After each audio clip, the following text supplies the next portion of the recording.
I have studied the secret scrolls in the monasteries of the East that have never been made available to the mass of mankind or to so-called science. They give the recorded history of the world from the very beginning, just as did the Mayan codices until the conquest of Peru by Pizarro.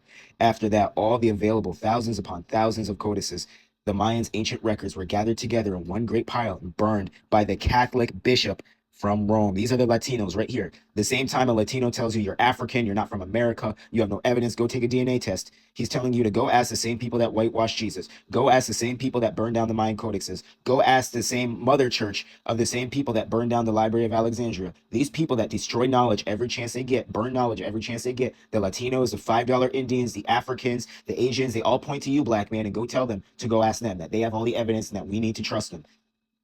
You find that suspicious? All right, let's continue here.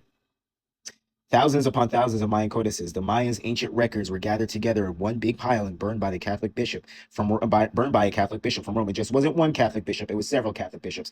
They knew what they were doing. They came over here to fulfill prophecy, destroy all the Israelite records over here, all of the recorded history of a race that went back to the remotest antiquity until today. There are only 6 known to survive all the great libraries of Maya land. It has always been the policies of certain institutions and organizations in the world to destroy knowledge. It has also been the policy of others to preserve it.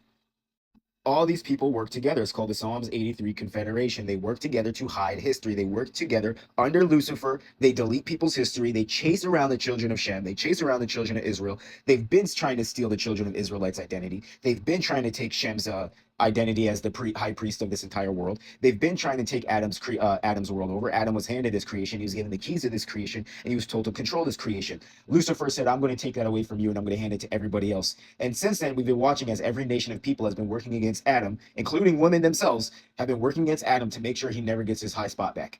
Because they know once he gets his spot back, they're done.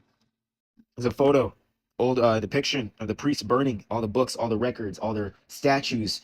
If you look, it's not just books and statues that are there. It's books that are there. It's statues that are there as well. They're taking all the relics. They're shipping them back over to Europe. They're shipping them underground to their monasteries where they can hide them forever and they can sit in darkness until their age, or the age of the Gentiles, has been fulfilled. The age of lies, the age of squatting on people's lands and worshiping the devil is over.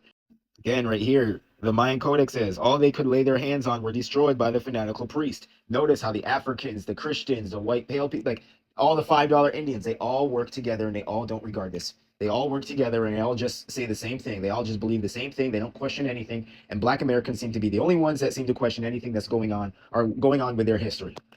This is who they're aiming to get rid of. This is who they all hate. They all are working together in these end days to make sure the prophecies of Shem, the descendants of Shem, Noah, Adam, Abraham, Isaac, Jacob, Israelites, American Indians, who are all descendants of Shem, copper-colored, woolly-haired Negroes, in all of the land that he was given, because Shem was given the best lands. They took his identity, and this is what they've been aiming and working towards, hiding the whole time. The Asians and the Caucasians have now been dubbed Shemites. The Asians and Caucasians by Lucifer have been given a new name tag. They've been given a new ID card, and he said, you're the new Shemites. Everywhere you go, the indigenous people are Mongoloid people, Caucasian-looking people, or semi-Middle Eastern, Asian, Mongol, Caucasian-looking people, a mixture of all three. Those have been deemed the new indigenous people worldwide, while the actual Shemites have been deemed Hamites. They've been clumped together as Hamites.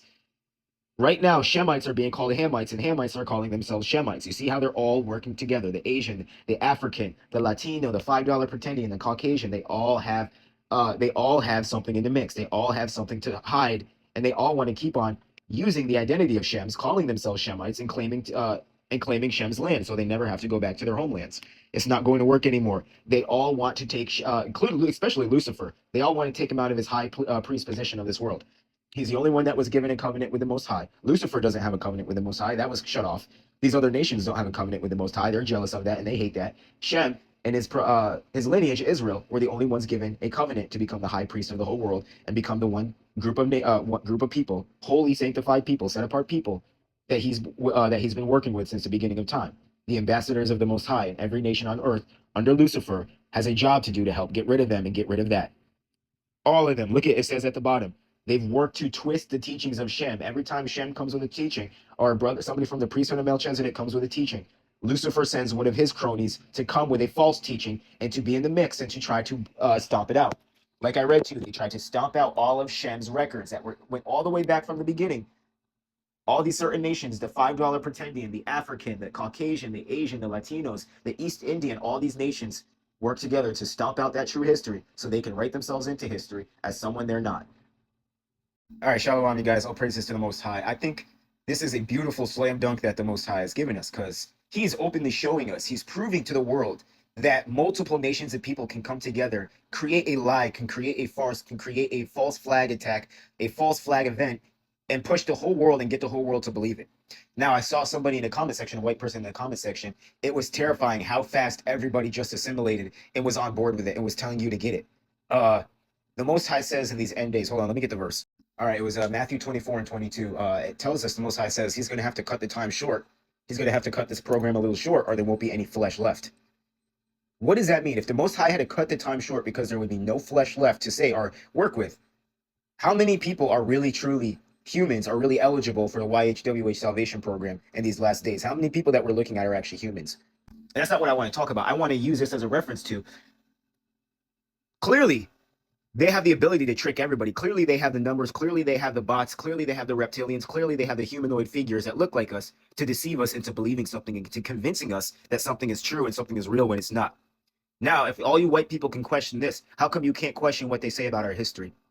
The one group of people in America that deserves to be the most questioned and have their history analyzed through a true viewpoint, not one fucking white person in the country of America will investigate us. Wants to see us be investigated, wants to know what's really going on with those black people over there, where they really come from, who are they really? You were just shown, and they just proved to you that the COVID-19 was a farce, and they were able to convince millions upon millions of people, not only to get what they told them to get and do what they told them to do, but they picked up the sword for them. You had regular day people, families splitting up because of this. If you don't get it, I'm not allowing you in the house. If you get it, I'm not talking to you anymore. Look at that. Millions of people split up and believing a lie. But you can't believe for 1 second that they might be lying about black people. These same people that came up with the COVID-19 nonsense are the same ones that control the history books, the same ones that push the out of Africa theory everywhere in America, the same ones that are in control of the religious organizations, the religion, the same ones that are responsible for Christianity and what's taught throughout the churches and what's spread throughout the churches, the same ones that are responsible for everything that you know is true, for the history of evolution, for their bullshit history where they claim they've done everything and they were everywhere and they're indigenous to everywhere. And if they're not indigenous, they're Asiatic Mongoloid business partners are the indigenous ones. Let's read what these people do. I might give you an example of 105 books of history of ancient Rome. A Frenchman, an archaeological scientist, announced that he had discovered them, was going to publish them. Some of our learned journals actually printed extracts from the and facsimiles from some of the works in it. Then nothing more was said. Inquiries brought the announcement that the statement of discovery was premature, yet they had been seen by several men, hiding history. That's all these people do. The same people you're told to go take a DNA test with and to trust, these are the same people that burn books, the same people that pull up to people's countries, pull up to people's cultures, take their entire library, take their entire records, and burn them down to the ground and create a new story in its place. Facsimiles of them had been printed, or at least extracts of some of the passages quoted, but they disappeared. Why? Because like many other ancient records, they reveal too much of the prehistory of mankind. They told things which upset the old accepted theories of science and theology. The 105 books of history of Rome rest today in the vaults of the Vatican because it's not well for the people to know too much. These are the same people, the Latinos down there in Mexico, these are the same people they're from. They are the Catholic Church crack babies. When you say you're indigenous, the Latino says, no, you're not. But he comes from the people that burn books, that hide books in the Vatican, that take people's records and takes people's history and delete it because it says something they don't like. The Great Library in Alexandria, which occurred to history, was destroyed in 2 attacks. One by the Christians, by those good old Christians, those good old loving Christians. We know how loving those Christians are and how honest those Christians are. Yep, the Christians. One by the Mohammedans. They contain thousands upon thousands of works that are completely unknown today, and are known only by references to them in ancient works, which were not destroyed by the Christians or Mohammedans. They were taken from the libraries, secreted by the writers themselves, so the public would think that they had been destroyed. What happened to them in the books of natural history of Solomon that are spoken of today in the Old Testament? Would not books like that have been preserved, not lost to the world, except to that the wise men secreted them and kept them from the knowledge of the people at large? Today we find references to such works such as the Rig Veda of the Hindus, to airplanes and machine guns, to bombs used in wars of the time. When you go to school, one of the things that was taught was about the skull of the Piltdown man. For a long time, they have been teaching that that to all of the students of science was being the skull of a natural man. And just a short time ago, they told us it was fake. I have newspaper articles on this as well. faking historical evidence, faking proof. Go take a DNA test, black man. Go to those same people that deleted the Library of Alexandria. Pull up to the ancient Mayans and deleted their codexes. Fake evolutionary charts and fake evolutionary science to prove their godless out of Africa theory.